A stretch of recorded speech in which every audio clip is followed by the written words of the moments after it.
మాట్లాడుతున్నారు సార్? ఇందాక మన ఇంటికి వచ్చిన ఆ పెద్ద మనిషి ఎవరో రవి. ఆయన చేతి స్పర్శ తాకగానే ఏదో తెలియని ఉత్సాహం వచ్చింది, చిన్న ధైర్యం వచ్చింది.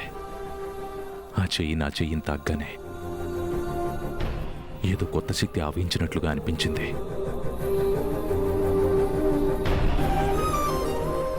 ఈ గాయాలన్నీ మాయమైపోయినట్లుగా అనిపించింది. ఆయన్ని చూడగానే నాకు తెలియకుండానే 2 చేతులెత్తి దండం పెట్టాలనిపించింది.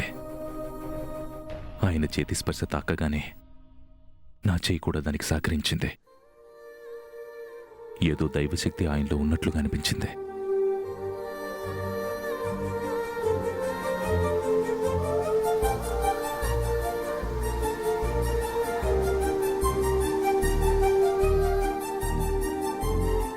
టాబ్లెట్ వేసుకోండి.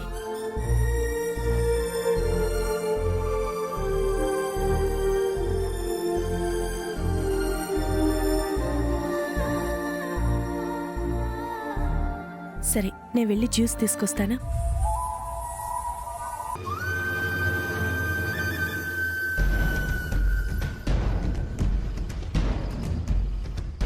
సార్, మీ గాయాలు తగ్గడానికి వీల్లేదు సార్. ఏంట్రవి నువ్వు చెప్పేది? అవును సార్, మీ గాయాలు తగ్గడానికి వీల్లేదు. ఒకవేళ పూర్తిగా తగ్గినా కూడా తగ్గనట్టుగా నటించాలి. ఎందుకని? ఎందుకంటారేంటి సార్? మేడం సంగతి మీకు తెలుసు కదా సార్. డాక్టర్ గారు ఇంకా వచ్చి చెక్ చేయలేదు కాబట్టి వెళ్ళిపోకుండా ఆగారు. మీకు పూర్తిగా తగ్గిందని తెలిస్తే ఆ మరుక్షణమే మేడం గారు మిమ్మల్ని వదిలేసి వెళ్ళిపోతారు. తెలిసిందే కదా రవి, నాకు తగ్గిపోయిన మరుక్షణం మీనమ్మ వెళ్ళిపోతుందని తెలుసు. వెళ్ళిపోవాలని నిర్ణయించుకున్నప్పుడు బలవంతాన్ని ఎలా ఆపుతాం రవి? అలా అంటారేంటి సార్? అక్క మిమ్మల్ని వదిలేసి వెళ్ళిపోతే ఎలా? మీరు చూస్తూ ఊరుకున్నా అక్క వెళ్తానంటే మేము ఊరుకోము. అక్క మిమ్మల్ని అర్థం చేసుకొని శాశ్వతంగా ఉంటాననే వరకు మీకు తగ్గినా కూడా తగ్గనట్టుగానే ఉండండి సార్. అలా చేయడం తప్పు శృతి. ఎందులో తప్పే ఉంది సార్? మీ భార్య మీ దగ్గర ఉండటానికి మీరు నటించడంలో ఏ తప్పు లేదు.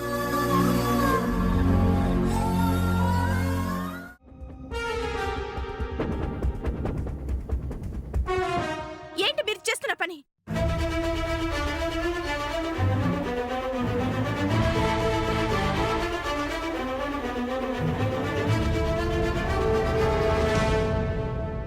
మిమ్మల్ని అడిగేది ఏం చేస్తున్నారో చెప్పండి.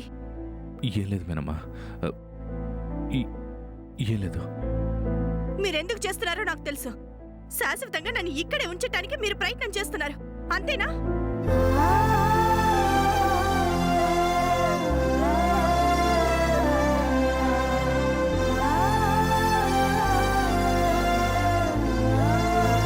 ఏమైందక్క?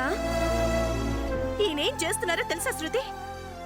పూర్తిగా తగ్గిపోతే నేను ఇక్కడ వెళ్ళిపోతానోనని నన్ను ఆపటానికి కావాలని మెట్ల మీద నుంచి కింద పడి కాళ్ళు చేతులు విరక్కొట్టుకుందామని చూస్తున్నారు.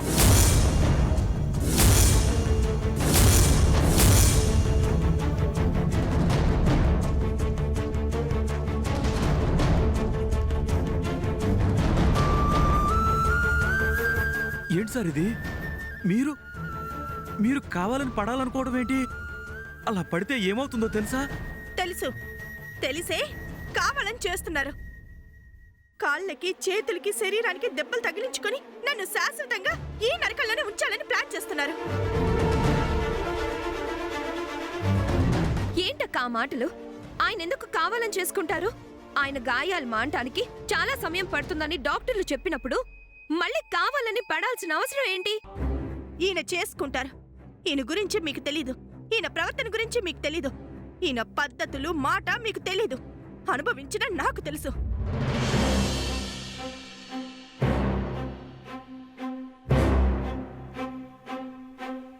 మేడం ప్లీజ్ అలా మాట్లాడకండి. రవి గారు, మీరు ఈ విషయంలో అడ్డుపడకండి. నేను ఇక్కడ ఉండటం కరెక్ట్ కాదని తెలిసే నేను వెళ్ళిపోతానంటే తగ్గే వరకు ఉండమని మీరే ఆపారు. ఈయనకిలా జరగటానికి ఒక విధంగా నేనే కారణమని మానవత్వంతో ఇక్కడ ఉంటూ సేవలు చేస్తున్నాను. కానీ ఈయన గారి ప్రేమ గొప్ప ప్రేమ, అతి ప్రేమ.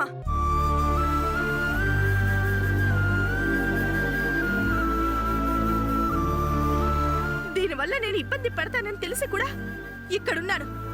కానీ అది అర్థం చేసుకోకుండా ఈయన ఇంకా ఇలాంటి పిచ్చి వేషాలు వేస్తూనే ఉన్నారు.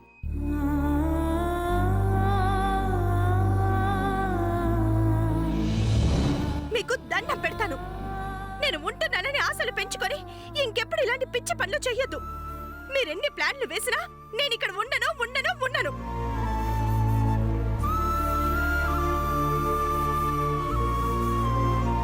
ఏంటక్కా ఇది?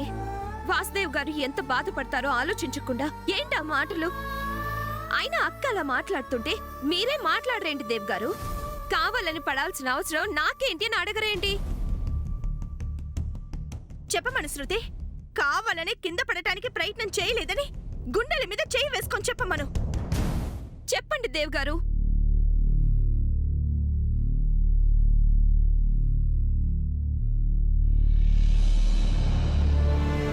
అవును శృతి, మీనమ్మ చెప్పేది నిజమే. నేను కావాలనే కింద పడబోయాను. అర్థమైందా శృతి? ఇప్పటికైనా అర్థమైందా? ఈయన కావాలనుకున్నది దక్కించుకోవడం కోసం ఏమైనా చేస్తారని అర్థమైందిగా.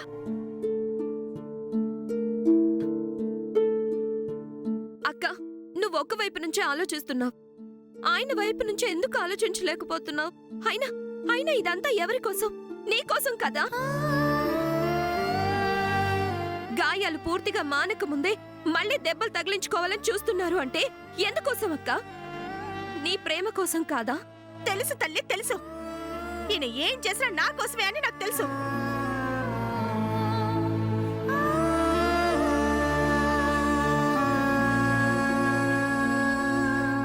అక్క, దయచేసి నీ మాటలతో దేవ్ గారిని చంపొద్దు. ఏంటి శృతి? నేను ఇన్ని మాటలతో చంపుతున్నానా? నేనిలా మాట్లాడినందుకే మీరింత బాధపడుతున్నారు. ఈయన ప్రవర్తన వల్ల నేను పడిన బాధ మాట ఏంటి? ఈయన అతి ప్రేమ వల్ల నేను ఏనాడో మానసికంగా చచ్చిపోయాను. మరి నా పరిస్థితి ఏంటి?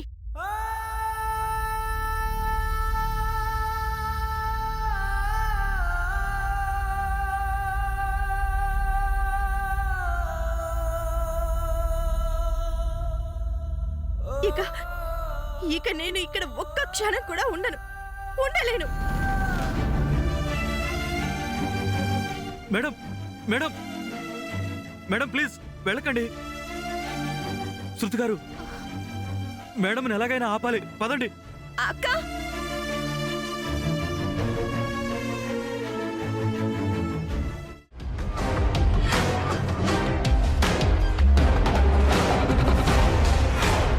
మేమేం విషయం దాచావురా? నాన్న విషయం తెలిసే దాచిపెట్టలేదా? మా అమ్మని నేను తిరిగి తెచ్చుకుంటాను, ఇది గ్యారంటీ.